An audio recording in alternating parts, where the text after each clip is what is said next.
Everyone, welcome to coding for dev. तो आज की वीडियो में आपको बताऊंगा recursion and tail call optimisation.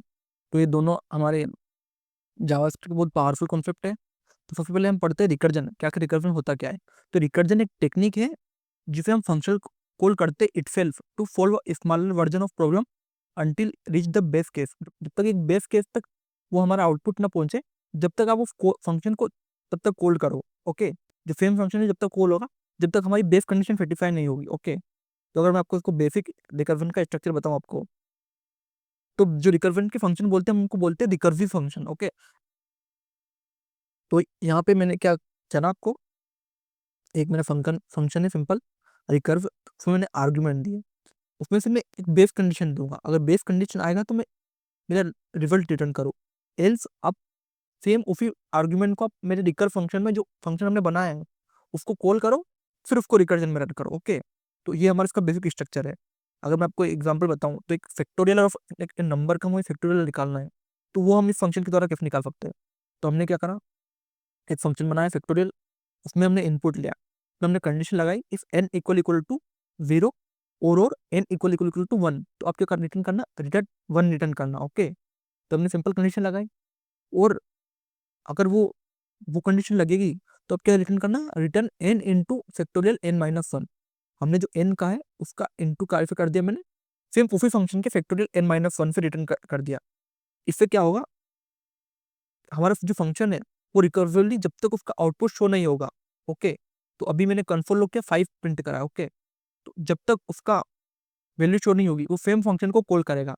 Okay, तो इसका जब तक इसका आंसर आउटपुट 120 आएगा एट द एंड फाइनल, जब तक हमारी कंडीशन चलेगी, तो इसका एट द एंड, इतने मतलब हमारा कोड कितना मिनी कोड है, इसमें यूज कर हमने सेम फंक्शन का रीयूज कर लिया, तो उसको हम क्या बोलते हैं, रिकर्सिव यूज बोलते हैं। मतलब रीयूज हमने सेम फंक्शन का, फंक्शन के जो डिक्लेरेशन है उसके अंदर ही हमने उसका यूज कर लिया, तो उसको हम बोलते हैं रिकर्सिव फंक्शन। ओके, तो ये हमारा जब तक आउटपुट नहीं आएगा हमारा कोड चलेगा। तो इसमें बेस केस क्या है हमारा, n इक्वल टू 0, ये हमारा बेस केस है। और रिकर्सिव केस क्या है हमारा, n इंटू फैक्टोरियल n-1, ये हमारा क्या है, ये हमारा है रिकर्सिव केस। इसकी वजह से ही हमारा पूरा जो आउटपुट है वो रिकवरी खुद को कॉल कर रहा है।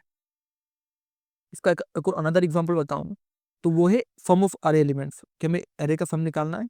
तो मैंने सबसे पहले बेस कंडीशन लिखी कि अरे की लेंथ अगर इक्वल टू 0 होगी तो आप रिटर्न 0 कर देना, ये मैंने बेस कंडीशन लिखे। जब तक ये नहीं हुआ जब तक हमारा फंक्शन रिकवरी कॉल करेगा। वो फाइनली मैंने क्या करा, रिटर्न AR प्लस 0, सम क्या करा, स्लाइस कर दिया मैंने 1 से। ओके, सम मैंने 1 से स्लाइस कर दिया। अब मेरा कोड रन करेगा, रिकवरली वो सेम मेरे सम फंक्शन को कॉल करेगा, और जब तक वो सभी जितने भी मेरे सम में वो काउंट नहीं होंगे, उसके बाद उसका आउटपुट जब तक उसके इक्वल नहीं आएगा, जब तक मेरा कोड रन करेगा और एट देन फाइनली आंसर दे देगा। अगर इसको मैं दूसरी मेथड लिखता तो मेरा कोड थोड़ा बड़ा होता, अगर मैं सम वाला, लेकिन मैं रिकर्सिव का यूज करा तो कितना छोटा होगा मेरा कोड। तो यही है पावर रिकर्जन का। ओके, तो इसके पिटफॉल्स क्या है रिकर्जन के?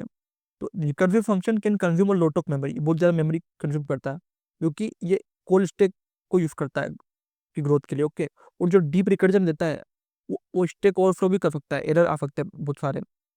तो इस कारण इसके ये पिटफॉल्ट है, जैसे आपने एक रिकॉर्डिंग फंक्शन कॉल करा, उसके अंदर अपना एक और फंक्शन कॉल कर दे, अब दोनों जब तक रन करते ही रहेंगे, मतलब समझ रहा है, जितनी हमारी फाइल एग्जीक्यूट नहीं होगी जब तक वो कॉल करेंगे। तो इनको यूज करना मतलब, अगर आपको पूरा उसका कंप्लीट आइडिया है तभी आप इसका यूज करो, वरना ये आपके सिस्टम की स्पेस को पूरा कंप्लीटली फिल कर सकता है। अब बात करते हैं टेल कॉल ऑप्टिमाइजेशन को। टेल कॉल ऑप्टिमाइजेशन क्या होता है?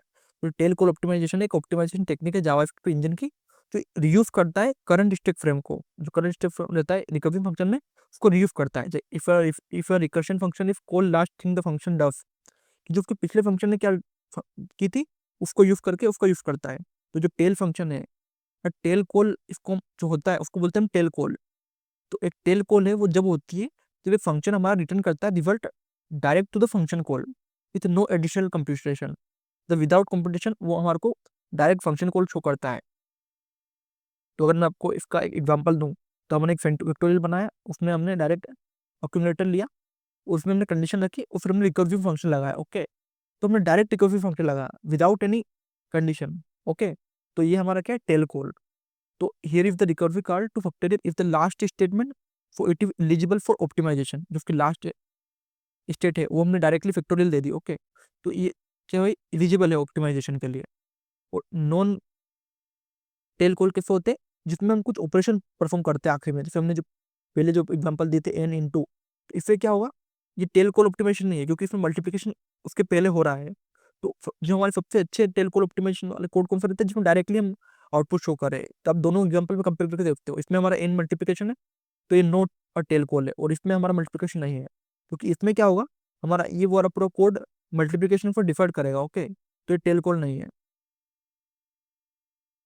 अब बात करते हैं जो TCO supported in JavaScript, like unfortunately जो टेल कॉल ऑप्टिमाइजेशन है वो सपोर्टेड नहीं है जावास्क्रिप्ट इंजन में, इंक्लूडिंग कॉन V8 और despite being a part of ES association. तो इसके लिए सेफ्टी के सफारी वेबकिट में सम सपोर्ट इसके सपोर्ट करते हैं TCO पे, जो टेल कॉल ऑप्टिमाइजेशन रहता है। और जो प्रोडक्शन में अनलिफ आपको कंपाइलर बेबल और टारगेटिंग एनवायरनमेंट सपोर्ट नहीं करा, तो जब तक सपोर्ट नहीं करता। ओके, तो अब बात करते हैं इटरेटिव से रिकर्सिव दोनों का फैक्टोरियल। तो जो रिकर्सिव में हम फैक्टोरियल कैसे निकालते हैं, विदाउट TCO ऐसे निकालते हैं हम, डायरेक्टली हमने इनका इंटू कर दिया। इटरेटिव ऊपर कैसे यूज करते हैं हम, हमने रिजल्ट लिया, उसको हमने उसकी पर्टिकुलर कंडीशन सेट करी और रिजल्ट करके हमने उसका आउटपुट निकाला। ओके, तो ये हमारी इटरेटिव कंडीशन ही सेफ कंडीशन रहती है। फैक्टोरियल वाली कंडीशन हमारी विदाउट TCO वाली इतनी सेफ नहीं रहती। ओके, इसलिए हम उसका अल्टरनेटिव यूज करेंगे, लेकिन एक हमारी प्रॉब्लम थी कि हम इसको इस तरीके भी सोल्व कर सकते हैं। ओके, आपको अब रिकर्जन कब यूज करना चाहिए, जब आप ट्री, ग्राफ, टेबल पर, डोम, जेसन फाइल सिस्टम जैसे पे वर्क कर रहे हो, तो आपको रिकर्जन का यूज करना चाहिए। जब आपको डिवाइड एंड कॉन्क्वर एल्गोरिथम का यूज करना है, मर्ज सॉर्ट, क्विक सॉर्ट के लिए, कि आपको ब्रेक करते ही जाना है उसको, सेम सेम आपको कुछ भी चीज रिपीटेटिव करनी है, आपको पैटर्न फाइंड करना है कि उसमें कोई चीज रिपीट हो रही है, तो आप वहां पर फंक्शन को चला सकते हो क्या, तो वैसे ही आपको रिकर्जन फाइंड करना है। तो अब मैं आपको वीडियो की समझ देता हूँ। हमने इसमें रिकर्जन पढ़ा, बेस केस पढ़ा कि कब स्टॉप करना है, टेल कॉल पढ़ा कि टेल कॉल क्या होता है, टेल कॉल ऑप्टिमाइजेशन कैसे करते हैं हम, और इसको रिस्क क्या क्या है रिकर्जन के यूज करने के। ओके, क्योंकि इसमें TCO सपोर्ट करता नहीं है। तो अगर आपको रिलेटेड कुछ भी डाउट है तो आप कमेंट कर सकते हो, और इसी तरह की और वीडियो देखने के लिए कोडिंग फॉर डेव को सब्सक्राइब करो। Thank you for watching.